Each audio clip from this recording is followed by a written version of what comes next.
नमस्कार, मैं हूं प्रवीण दुबे। हमारे साथ जो विभूति आज हैं उनके परिचय के लिए मुझे बहुत ज़्यादा भूमिका बनाने की ज़रूरत नहीं है। देश विदेश में भगवान शिव के जितने भी अनुयायी हैं उनके सामने यदि मैं उनका नाम उच्चारित कर दूं तो वो सारे लोग उनके नाम से ही उन्हें बहुत बेहतर तरीके से जानते हैं। उनके बहुत सारे भक्त हैं। हमारे साथ हैं संत प्रदीप जी महाराज। नमस्कार पंडित जी, आपका बहुत बहुत स्वागत है BSTV में। शिवाय नमस्ते। मैं सबसे पहले शुरुआत इस बात से करूंगा कि धर्म को अलग अलग तरीके से व्याख्या लोग करते हैं और कई जगह बहुत संकुचित सी व्याख्या भी हो जाती है।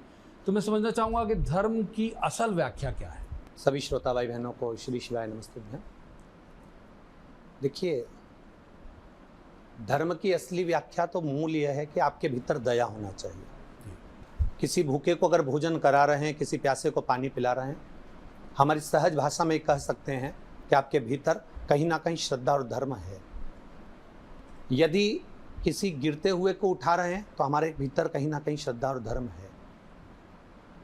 जरूरी नहीं कि आप मंदिर में 4 घंटा बैठा रहेंगे तभी आपको धर्म की सम्मुखता नजर आएगी, या आप कोई ध्वजा को लेकर आगे बढ़ रहे हैं तो धर्म नजर आएगा, या किसी मूल स्थान पर विराजमान है तो धर्म नजर आएगा।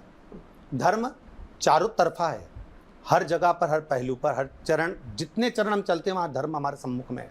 बस मूलता ये है कि आप अपने फर्ज को किस तरह से अदा कर रहे हैं।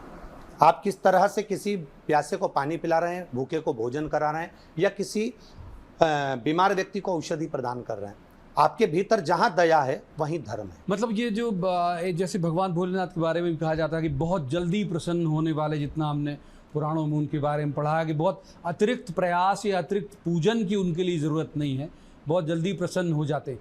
तो ऐसा को भी कर सकते हैं लोग कि यदि मान लीजिए मंदिर नहीं जाएं या घर में ही स्मरण करें तो भी वो फल हासिल है? क्यों नहीं। शिवोपासना में तो मानसिक पूजन का भी भाव कहा गया है। और अभी तो हम कथा में कई बार कह चुके हैं कि घर में अगर कोई बुजुर्ग है, घर में माता पिता हैं, बीमार हैं, घर में बुजुर्ग हैं, बहुत अवस्था हो गई, आपको किसी तीर्थ में जाने की जरूरत नहीं, आपको किसी सत्संग में जाने की जरूरत नहीं।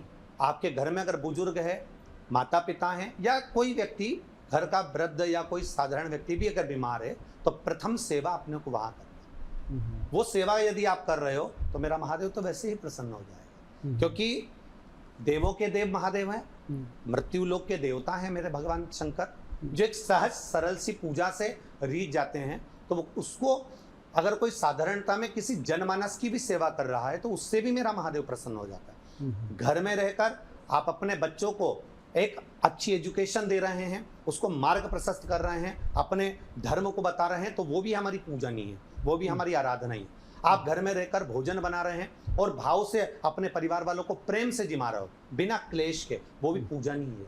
जरूरी नहीं कि महादेव को प्रसन्न करना है तो हमको बहुत दूर जाना पड़ेगा। आप जहां बैठकर याद करोगे महादेव वहां पर आते हैं, क्योंकि वो मृत्यु लोक के देव। पंडित जी, बहुत पुरानी, हम सबसे पुरानी संस्कृति हमारी सनातन जो संस्कृति है वो है। बीते कुछ सालों से एक इस तरह का माहौल बन रहा है कि कुछ सनातन पर खतरा, आपको लगता है ऐसे माहौल है? देखिए, सनातन धर्म तो शुरू से रहा है। जितने भी इस भूमंडल पर दूसरे धर्म नजर आते हैं सब सनातन धर्म से निकले हुए हैं। जैसा कह सकते हैं सनातन धर्म एक जड़ है और उससे बहुत सारे किसी न किसी रूप में डालियां प्रकट हो गई। हम कहें कि सनातन धर्म को खतरा है, परंतु जहां तक शास्त्र कहता है कि अगर आप वेद और पुराण से जुड़े हुए हैं, धर्म और शास्त्रों से जुड़े हुए हैं, तो हमारा सनातन धर्म नीचे कभी नहीं जा सकता। इस सनातन धर्म को तो कई बार वेदों को, शास्त्रों को ले गए, जलाया, फाड़ा, सब कुछ करा, पर सनातन धर्म कहीं नष्ट नहीं हुआ। क्योंकि जो जड़ है, कितना भी खोद लो, वृक्ष को ऊपर से कितना भी काट लो, कितना भी तोड़ लो, जड़ को भी और भी निकाल लो, पर उसके नीचे और जड़ मिलेगी। तो हमारा सनातन धर्म इतनी जल्दी नष्ट हो जाए, या कोई कह दे कि नष्ट क्यों हो रहे, या बर्बाद हो रहा है, या कट रहा है, या समाप्त हो रहा है, तो यह कहीं जायज़ नहीं है, क्योंकि सनातन धर्म कभी नष्ट नहीं हो सकता। अच्छा, एक बात है, जो पाश्चात्य संस्कृति जिस तरह से हावी हो रही है, खास तौर पर मैंने कई बार आपके प्रवचन सुने हैं जो यंग बच्चियों के लिए आप देते हैं, तो आपको लगता है कि वो जो पश्चिम का अंधा अनुकरण है वो गलत दिशा में ले जा रहा है? ये तो है, हम पहले भी कहे हैं, आप पढ़ाई करो, दिल से करो। आप कलेक्टर बनो, SP बनो, मंत्री बनो, संतरी बनो, जो तुमको बनना है, CA बनना है, इंजीनियर बनना है, अच्छी एजुकेशन लीजिए, अच्छी पढ़ाई करिए, पर मूल है हमारे संस्कारों में पलकर। हम्म, हमारे संस्कारों में वो कहते हैं ना कि छोटा बच्चा रोता है तो हम उसको उपहार दे देते हैं। उपहार दिया, वो बच्चा आज खुश हो गया। बच्चे को उपहार नहीं दिया, वो रो लिया। आज अगर बच्चा रो लिया ना उपहार के लिए, कोई बात नहीं, पर बच्चे को संस्कार देना जरूरी है। अगर संस्कार मिल गए तो ना माता पिता को रोना पड़ता है जीवन भर, ना बच्चे को रोना पड़ता है, क्योंकि वो अपने जड़ से जुड़कर चलता है। तो हम कहेंगे आज का समय में एक, हम कहें अभी हमने प्रवचन में बीच में कहा था कि विरोधियों को हमारे सैनिक रोक सकते हैं, पर जो आज का फैशन और आज का जो भोजन ये बाहर से आ गया है, गलत तरह का भोजन हम लोग कर रहे हैं, गलत तरह के फैशन में हम लोग पड़े हुए हैं, ना हम सही से अपने तन को ढक पा रहे हैं और ना सही से अपने पेट को भर पा रहे हैं। क्योंकि भोजन ऐसा नहीं है कि आजकल पेट को भरा जाए, गलत तरह का भोजन हम ग्रहण करते हैं, उससे बीमार पड़ जाते हैं बाद में। चल तो हमारा तो इतना कहना है कि किसी ना किसी रूप में अगर घर के अच्छे संस्कार होंगे तो फैशन भी रुकेगा और जो गलत भोजन है वो भी रुकेगा। पहनावा भी मतलब आपको लगता है कि मायने रखता है? बहुत जरूरी है। पहनावा मूल है, क्योंकि हम लोग कहे हैं कि जिस पौधे की जड़ मिट्टी से बाहर होती है वो पौधा जल्दी सूख जाता है, तो उसको मिट्टी से ढका जाता है। ये संसार में मनुष्य देह जो मिली है, इसकी जो जड़ है वो नाभि है, ये भी वस्त्र से ढकी होना चाहिए, तो मनुष्य भी पनपता चले जाता है। तो पहनावा मायना रखता है। पंडित जी, एक बात और भी है जो बहुत लंबे वक्त से देश में न केवल राजनीतिक संगठन बल्कि तमाम जो हिंदू संगठन है वो भी उठा रहे हैं कि भारत को हिंदू राष्ट्र होना चाहिए। आपकी राय इसके बारे में? हम पहले कहे हैं कि भारत पहले से हिंदू राष्ट्र है, जहाँ पर धर्म है, दया है, श्रद्धा है, विश्वास है, जहाँ दृढ़ता है, जहाँ पर मातृभूमि के प्रति, वनस्पति के प्रति, वृक्षों के प्रति, नदियों के प्रति, तालाब के प्रति, पर्वतों के प्रति हृदय में श्रद्धा है, तो ये मानकर चलें कि हमारा हिंदू राष्ट्र तो पहले से ही है। विदेश में कौन सी भूमि की पूजन होती है? विदेश में कौन नदियों की पूजन होती है? विदेश में आप दूसरे देश में जाइए, वहां ना तो वनस्पति की पूजन होती दिखेगी, ना वृक्षों की पूजन होती दिखेगी, ना मातृभूमि की पूजन होती दिखेगी, ना नदी, ना तालाब, ना बावड़ी, ना कुएं की पूजन होती दिखेगी। भारत ही तो एक ऐसा देश है जहां पर शुरू से आज तक, जब से भारत है, जब से सनातन धर्म है, तब से नदियों की, तालाब की, बावड़ी की, पर्वत की, इन सभी की पूजन होती आई है। तो हम हिंदू राष्ट्र में तो हैं ही, हमारा हिंदू राष्ट्र तो है ही। बस ये है कि आज लोगों ने उसको एक बना रखा है कि भाई हिंदू राष्ट्र, हिंदू तो है ही, हिंदू राष्ट्र का ही तो भारत है और भारत ही तो हिंदू राष्ट्र है। उसको बस ये है कि खुलकर एक आनंदता के भाव में भले कह सकते हैं कि हमें हिंदू राष्ट्र की जरूरत है। बिल्कुल, बहुत मैं इसी बात की बात का एक सिरा पकड़ के मैं आगे जाऊंगा कि कई बार जब ये जोर से उच्चारित किया जाता है कि हिंदू राष्ट्र चाहिए, तो ऐसा लगता है कि हम जो बाकी के धर्म हैं, बाकी के मजहब हैं, उन्हें चैलेंज कर रहे हैं। ऐसा नहीं लगता आपको कि हम अपने धर्म के, अपने आराध्य का स्मरण करें, बहुत ताकत से सस्वर करें, लेकिन ऐसा चुनौती देता हुआ ऐसा नहीं लगता कभी आपको? हमारा हिंदू राष्ट्र हो, हमारा सनातन धर्म हो, कभी भी किसी दूसरे धर्म का अपमान करना नहीं सिखाता। ये हमारे वेदों में, हमारे शास्त्रों में, हमारे पुराणों में भी लिखा है कि हमें, यहाँ तक हमारा शास्त्र कहता है कि हम अपने देवताओं के लिए भी एक दूसरे के प्रति सम्मान का भाव रखें। कोई कह दे मैं राम वाला हूँ, कोई कह दे मैं कृष्ण वाला हूँ, कोई कह दे मैं शिव वाला हूँ, मैं इनका अपमान कर ना। हमारा सनातन धर्म ये कहता है कोई किसी भी धर्म को मान रहा है, हमारा उसका भी आदर है, उसका भी सम्मान है। हमें किसी दूसरे धर्म का अपमान करना हमारा सनातन धर्म नहीं बताता, हमारा हिंदू धर्म नहीं बताता। अच्छा, अभी तक अब ये होता था कि अब अलग अलग जो राजनेता हैं उनकी आस्था जरूर अपने अपने धर्म और इष्ट और आराध्य के प्रति होती थी। अभी अभी राजनीतिक दलों के दफ्तरों में ये जो समारोह पूर्वक पूजा कई जगह शुरू हुई है, इसे किस तरह से देखते हैं आप? ये तो आज का पहलू है। कोरोना काल के पहले का अगर समय निकालेंगे तो इतना पूजन, इतना भजन, इतना सत्संग का क्रम नहीं था। कोरोना काल में एक नवयुवक पीढ़ी, या वो राजनेता हो, सत्ताधारी हो, या कोई प्रशासनिक अधिकारी हो, उन्होंने जो समय देखा है वो समय बड़ा विषम परिस्थिति का था। उससे वो जान गए कि बैंक में पड़ा हुआ पैसा पड़ा ही रहता है, उससे वो जान गए रकम पड़ी है तो पड़ी ही रहती है। केवल उसने जो पुण्य करा है, वो पलंग पर पड़ा हुआ है, एक ऑक्सीजन मशीन के लिए रो रहा है, एक अच्छा पलंग चाहिए, अच्छा हॉस्पिटल चाहिए, उसके लिए वो तड़फ रहा है। पर उसने देखा कि मैंने जो अगर किसी के साथ व्यवहार अच्छा करा है, मैंने किसी के साथ में अच्छा किया है, तो मेरे लिए सब सामने खड़े थे, और अगर मैं नहीं कर पाया तो वो तड़प कर गया है। तो ये हमें कोरोना काल ने सिखा दिया कि अपने ऑफिस में रहो, अपने दफ्तर में रहो, चाहे अपने घर में रहो, दो अगरबत्ती या दिया या पूजन या आराधना, ये हमें करना हमें कोरोना ने सिखाया कि आप अब उस परमात्मा को पहचानो भले आप नहीं नमन कर रहे पर हृदय में उसकी भक्ति को स्पष्ट करिए, उसकी भक्ति आनंद से आप उसको प्रकट करिए। अच्छा, प्रभु को प्राप्ति का या और सरलीकृत पूछूं तो मोक्ष प्राप्ति का सबसे आसान मार्ग क्या है? माता पिता की सेवा करिए, आए हुए अतिथि का सत्कार करिए, अपने जो भगवान ने मानव शरीर दिया है उस शरीर के माध्यम से बन सके किसी के लिए अच्छा करने का प्रयास करिए, मोक्ष अपने आप प्राप्त होगा। हम केवल मंदिर में बैठे रहें, पास में से कोई निकल कर जा रहा है और बड़ा दुखी है, बड़ा कष्ट में है, रो रहा है, तड़प रहा है और हम अपनी मस्ती में बैठे हैं, उसको आनंदता नहीं कहा गया। हम उसके दुख में शामिल होकर उसकी दुख की घड़ी में कुछ साथ दे सकते हैं तो उससे भी हमें मोक्ष की प्राप्ति हो जाती है। हम भजन करें, हम कीर्तन करें, हम स्मरण करें, जरूरी नहीं कि हम 24 घंटे भजन करें। आपने अगर दिल से एक बार भी उसको पुकार लिया तो वो इष्ट, वो परमात्मा अपने सम्मुख में आता है और हमको मोक्ष प्रदान कर कर जाता है। दोनों में अंतर है, मुक्ति और मोक्ष में अंतर है जी। मुक्ति एक बार प्राण छूट जाना, वापिस दूसरी योनि में आ जाना, और मोक्ष का मतलब है कि फिर किसी अन्य रूप में हमारा जन्म ना होना, परमात्मा की शरणागति में पहुंच। बात और भी है पंडित जी कि जिस तरह के माहौल आजकल हैं समाज में, एक वक्त था जब बहुत इतना विकृत नहीं हुआ था बहुत सारे मसलों को लेकर समाज, तो सब लोगों को लगता है कि अब सब चौपट है, अब खत्म है। आपको कोई उम्मीद है कि फिर से वैसी शुचिता वापस आएगी समाज के अंदर, फिर से वैसी स्थितियां बदलेंगी? जिस तरह से आपके अनुयायी और भी साधु संत समाज के अनुयायी बढ़ रहे हैं तो लोगों का धर्म कर्म के प्रति रुझान बढ़ रहा है। वो तो है ना कहीं सनातन धर्म के प्रति जब सत्संग, भजन, प्रेरणा, एक माँ, एक पिता अपने बच्चों को अगर दिन में 3 बार भी अगर समझाता है तो बच्चों को थोड़ा तो आनंद में, हृदय में उतरता है, उसकी श्रवण शक्ति में उतरता है। व्यासपीठ पर बैठकर कोई संत हो, साधु हो, सन्यासी हो, कथावक्ता हो, प्रवचन करने वाला हो, जब वो अपने धर्म के लिए थोड़ा थोड़ा प्रेरणा देता है, 50 में से 25 लोग तो ऐसे होते हैं जिनके अंदर वो उतरता है। तो जरूरी है, समाज का संगठन भी जरूरी है, क्यों नहीं जरूरी है। आज हम जहाँ बैठे हैं वो भी तो समाज के अंतर्गत ही आता है, तो समाज का संगठन भी जरूरी है, सनातन धर्म का संगठन भी जरूरी है। अच्छा, आपके बहुत सारे लाखों करोड़ों अनुयायी है, कई लोगों से हम लोगों का भी वास्ता होता है जो बताते हैं कि भाई उन्होंने कोई संकल्प लिया या वो कोई मुसीबत में थे, वो ठीक हो गया, तुरंत से उन्हें मतलब तुरंत फ़ायदा हुआ, वो और बहुत ताकत से आपका जयघोष करते हैं। क्या संकेत आते हैं आपके मन में? यदि कोई मुश्किल अपनी बताता है, अपनी समस्या बताता है, तो कैसे संकेत आते हैं आपके कि वो सामने वाले के लिए असरकारक हो जाता है?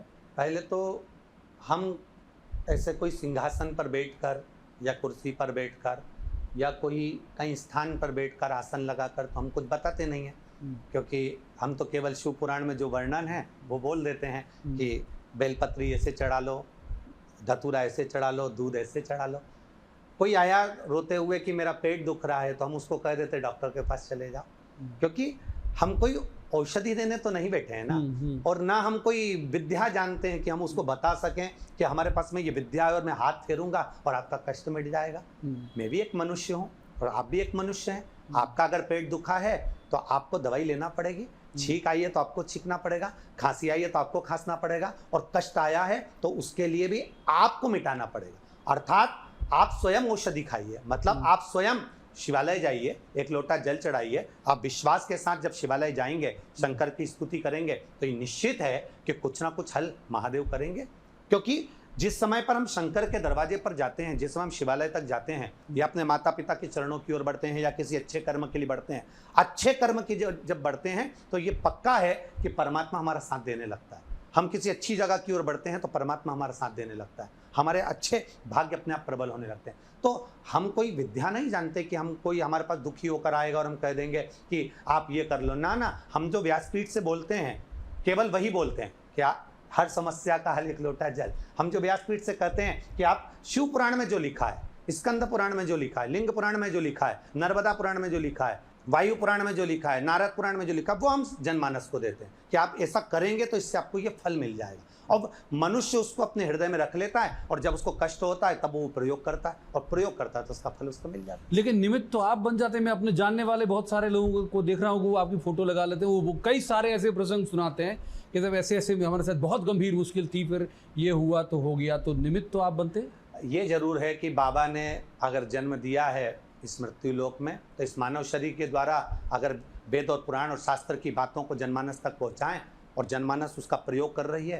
तो बहुत अच्छी बात है। अब ये तो मध्यस्थता किसी को तो रहना पड़ता है, तो बाबा ने हमको रखा होगा। अच्छा, एक और बात है कि जो बहुत चर्चा में भी है कि सुनियोजित तरीके से हिंदू लड़कियों के साथ गैर मजहब गैर धर्म के जो लोग हैं उनका एक मतलब सुनियोजित तरीके से उनको कब्जे में करना या बहलाना या फुसलाना, आपको लगता है कि शासय हो रहा है या फिर राजनीतिक तौर पर बनाया गया इंस्टेंट है? नहीं, राजनीतिक तौर पर तो नहीं कह सकते, ये तो चल ही रहा है।